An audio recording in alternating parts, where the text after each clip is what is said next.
喺畫面上面見到嘅係被一班劫匪鑽開嘅窿，後面被搜刮一空嘅保險箱，原本係裝住價值連城、有錢都買唔到嘅金銀珠寶，估值高達1億4千萬港紙。一個被譽為全英國守衛最森嚴嘅地下金庫，一夜之間被攻破。而攻破嘅並唔係啲乜嘢精銳部隊，而係一班處於遲暮之年嘅英國男人。因為想喺金盆洗手之前做多一單大茶飯，跟住退休安享晚年。呢場本應係接近完美嘅犯罪，竟然因為幾位豬隊友嘅行為而被發現。究竟發生咗啲咩事？贓物又揾唔揾得返？大家好，依家就由我法蘭克為大家講述呢宗英國史上最大嘅盜竊案。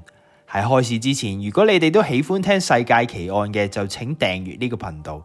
我哋依家就一齊揭開哈頓花園盜竊案背後嘅故事。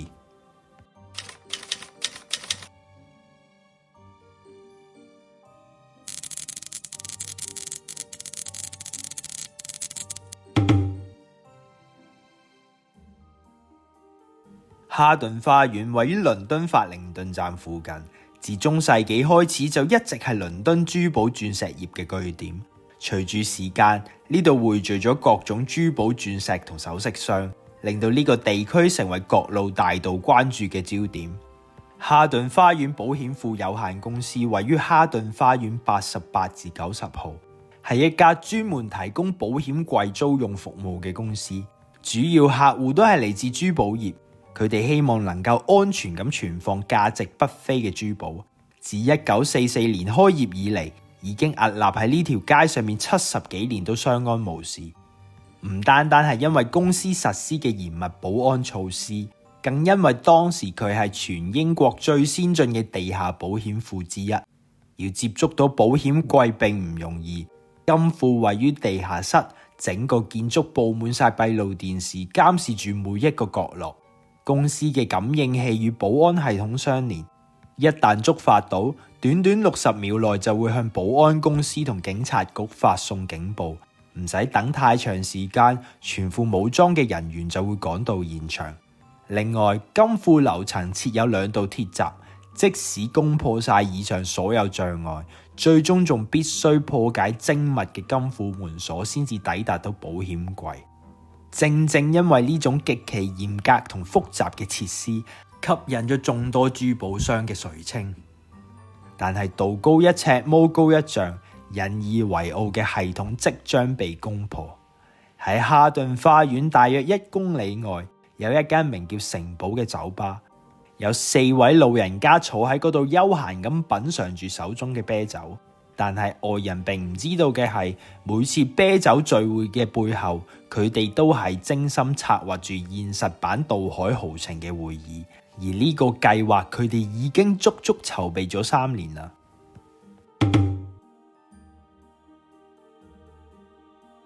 2015年4月3號，正值星期5，亦都係英國嘅公眾假期，再加上星期一4月6號嘅復活節假，創造咗一個長達4日嘅年假。當全國上下都喺度計劃緊度假去吃喝玩樂嘅時候，8位奇英就為咗呢一場驚天動地嘅大劫案正式行動。依家我哋就將時間推前至2015年4月1號，離哈頓花園冇幾遠嘅柯本區係倫敦嘅商業中心，好多大公司嘅總部都設喺呢度。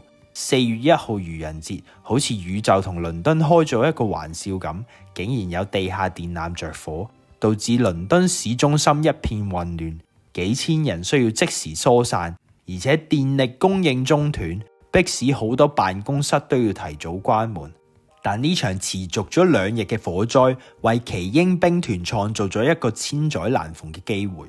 由於哈頓花園都受到電力故障嘅影響，保險庫公司亦都決定提早休息，但亦都係呢班老人家開始行動嘅時候。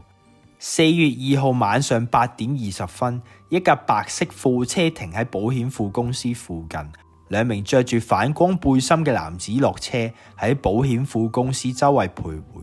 另外1名男子就用一個大袋遮住自己塊面，避開晒街道上面嘅閉路電視。晚上9點19分，保險庫嘅員工就正式鎖上大門，迎接長達4日嘅長假期。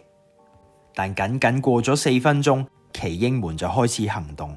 佢哋首先將貨車停泊喺保險庫公司嘅消防門外面，成功取得正門鎖匙嘅一位成員打開咗保險庫公司嘅正門，然後穿過樓層到達咗消防門，再將另外幾名成員放入嚟。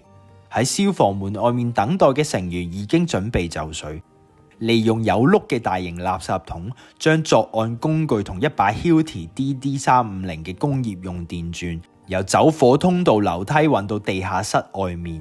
安放好工具之後，依家擋住佢哋到達金庫門口去路，就只剩低2道鐵閘。6名成員分為3組 ，A 組2名成員利用樓梯跑到2樓整停咗部 lift 係提供俾客人使用嘅，亦都係唯一一個可以直接進入地下室嘅正式通道。B 組2名成員直接打開咗 lift 門，由 G 樓徒手從 lift 槽爬到落地下室。地下室嘅 lift 門外面仲有一道金屬捲閘，撬開咗捲閘就終於到達地下室。B 組隨即解除警報系統，打開地下室嘅門，放所有成員同工具入嚟。而最後一道鐵閘就簡單粗暴咁直接鋸斷咗啲鐵枝。而家奇英兵團終於都到達咗金庫門口，但佢哋從來都冇諗過要破解金庫門鎖呢度最後嘅屏障。呢個時候，工業用電鑽就派上用場。佢哋喺牆上面平排鑽咗3個窿，可惜嘅係佢哋發現牆嘅另外一邊係保險櫃。大家不停嘗試推冧啲保險櫃，但都唔成功，而且消耗咗大量體力，終於決定收隊，並計劃第2日再返嚟。雖然奇英兵團成功解除咗警報系統，但實際上喺凌晨時分，警報系統曾經被觸發過一次。保安公司有派遣過1名保安前往現場，但因為安全理由，保安唔可以單獨走入金庫，警察亦都未有前往現場。保安見到所有門窗都冇被撬開過嘅痕跡，而且金庫位於地下室，發出嘅聲音根本就傳唔到上地面，最終被視為警報誤報。如果大家當時都冇偷懶嘅，或者呢場盜竊案就可以避免。4月4號晚，奇英兵團再次返到去保險庫，利用一台更強大嘅液壓頂，成功推冧咗保險櫃。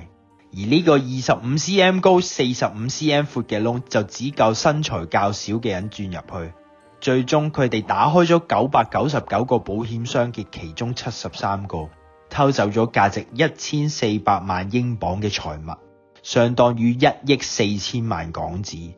最後用大量漂白水清理咗佢哋嘅 DNA， 並且帶走埋大廈入面閉路電視硬碟。咁究竟呢幾位老人家係何方神聖？既然佢哋手法咁熟練，但點解最後都唔能夠瞞天過海呢？奇英兵團絕非泛泛之輩，而係一班身經百戰嘅劫匪。Brian Reader 76歲，1983年曾經參與過一宗搶劫運金條車案，佢當時被判監9年。亦都係奇英兵團入面年紀最大嘅成員。Terry Perkins 67歲，因為參與1983年另一宗搶劫運鈔車案，被判監22年。佢喺1995年仲逃獄，直到2012年先被捉翻。2015年被放翻出嚟冇耐，又決定參與呢單哈頓花園嘅盜竊案。John Collins 74歲，11歲就開始犯罪。成年期間不停進出監獄。Daniel Jones 60歲，亦都係慣犯，於1982年因為偷竊價值10萬英鎊嘅珠寶而被捕。但佢哋知道單靠自己4個係唔可能成功，所以佢哋邀請咗自己嘅朋友 Carl Wood。John Collins 就邀請咗另外2個人，自己嘅侄仔 William Linkins 負責揸車，朋友 Hugh Doyle 幫手處理贓物。Brian Reader 就邀請咗一名叫 Basil 嘅男人，呢位技術高超有神秘嘅男人，就連其他團員都唔知道佢真實嘅身份。英國警方高度重視今次嘅行動，出動到俗稱飛行小隊嘅嚴重和有組織犯罪指揮部，因為佢哋知道珠寶一旦被偷，好快就會喺地下市場轉手。雖然大廈入面嘅閉路電視片段接近冇晒，不過防火門外面嘅閉路電視就冇被刪除，可以睇到佢哋係點樣運送啲作案工具入大廈。佢哋成功喬裝，完全影唔到正面。飛行小隊就決定由街上面嘅閉路電視入手，睇下可唔可以揾到啲蛛絲馬跡。經過反覆觀看閉路電視片段，真係俾佢哋揾到一啲線索。一架唔尋常嘅白色 Benz 不停喺附近徘徊，仲發現到最少有3個形跡可疑嘅男人。當時車牌識別系統技術已經成熟，系統好快就揾到呢架車係屬於有案底嘅 John Collins。飛行小隊並未有即時拘捕，而係開始跟蹤 John， 而且仲因為識別系統發現 John 同 Daniel 星期六用過呢架白色 Benz 去五金鋪買液壓頂。Daniel Jones 填寫個人資料嘅時候，仲竟然填寫佢自己嘅真實地址。當然佢哋仲去翻最愛嘅酒吧城堡，討論翻作案過程同分贓嘅事。呢啲事情已經俾便衣警察全部錄低晒。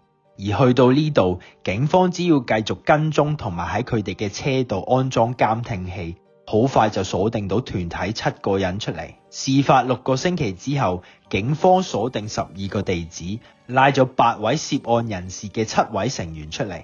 因為佢哋冇帶任何武器，所以係視為刑期較輕嘅盜竊案，而唔係械劫案。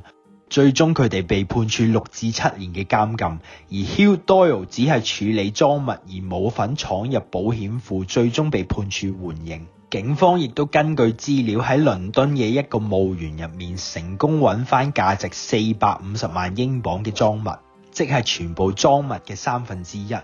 當7位成員都被判刑，最後一位叫 Basil 嘅男人依然逍遙法外。警方甚至出動到2萬懸紅。咁 Basil 係何方神聖呢？ Basil 全名係 Michael Seed， 被捉到嘅時候係58歲。Michael 係出自一個中產家庭，爸爸係大學教授，因為精通電子，特別係對警報系統好有研究，令到佢接觸到罪犯圈子。保險庫入面嘅警報系統就係 Michael 整停，大門嘅鎖匙亦都係佢有辦法搞到手。2018年3月27號，盜竊案發生嘅3年之後先被捉到。警方捉到 Michael 主要係因為跟蹤 John Collins 嘅時候影到 Michael 嘅身影，而且發現 Michael 嘅步姿同閉路電視影到嘅其中一個成員一模一樣，先至被鎖定。最後亦都喺佢屋企入面成功揾到部分贓物，所有成員先至成功落網。Michael Seed 最終被判處10年嘅監禁。哈頓花園保險庫有限公司喺事件發生之後嘅5個月就被迫宣布破產。英國警方就指，如果奇英兵團對現代科技有更深嘅理解，或者就可以成功瞞天過海。咁你哋覺得 Holborn 嘅電纜大火真係咁啱得咁巧，定係計劃嘅一部分？而佢哋咁熟悉內部環境，又成功得到大門鎖匙，會唔會其實仲有內鬼呢？歡迎大家喺留言區討論，或者講下你哋嘅睇法。多謝收睇玄奇異聞館，歡迎大家喺留言區講下你哋嘅睇法，同埋訂閱呢個頻道，share 俾朋友。下集將會為你帶來更多嘅玄奇異聞。